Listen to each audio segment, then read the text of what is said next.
ano ang nangyari. Pagdating niya sa compound, ilang sugat din sa kamay at siko ang tinamo ng PhilHab na biktima. Sabi nila pulis kami. Pagkatali nila ng kamay ko na patalikod, hinablot na nila yung bag ko. At saka dinukot sa bulsa ko yung wallet.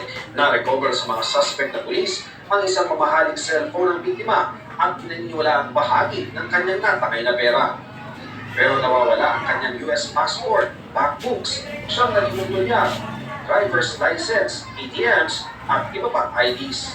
Lumalabas sa isang taga-compound ang nagbigay ng tip sa Makati Police Substation sa Barangay San Isidro na nagresulta sa kanilang pagkaka-aresto dakong alas 8 ng gabi.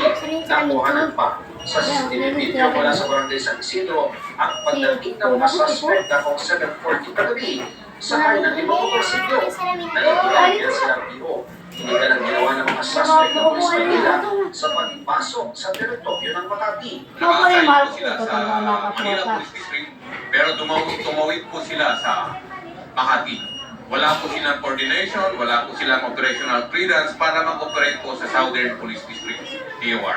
Inaalam na ng NCRPO kung ngayon lamang ito ginawa ng mga suspect. Marami po kasing insidente na nangyayaring ganyan na they are riding in motorcycles. Itong mga suspect po na ito ay nakasakay po sa motorsiklo. So, lahat po ibabangga natin. Kaugnay niyan, inalis sa pwesto ang MP ng MPD Station 9 at ang Station Drug Enforcement Unit Chief dahil sa command responsibility. Under investigation, ang iba pa, tumanggi ang mga suspect na magbigay ng pahayag. May maling dokumento sa inserto sa nangyari na nararamdaman. Ang mga pulis, kinukompleto na ang mga dokumento sa paghahain ng reklamo robbery laban sa mga suspect na kabaro. Nag-imbestiga na rin sa compound ang Internal Affairs Service ng Southern Police District para sa paghahain ng kasong administratibo. Nagpadala na rin ng team ang National Police Commission o NAPOLCO. Itong biktima ay dudulog sa National Police Commission bukas. I'm expecting them to come. At kasama rin ang ating magigiting na PNP officers. Para sa GMA Integrated News, Ian Cruz sa Katulo, 24 oras. Grabe naman yun, mga pulis. Grabe, ano?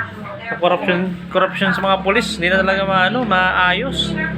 Pero yun mo, naging silang hitman ni Atong Ang, tapos ngayon naman, yung mga pulis nang hold up. Dapat ngayon yung mga pulis binibigyan na ng videotape nilalagyan ng videotape sa habang nasa labas para hindi makagawa ng pag nanakaw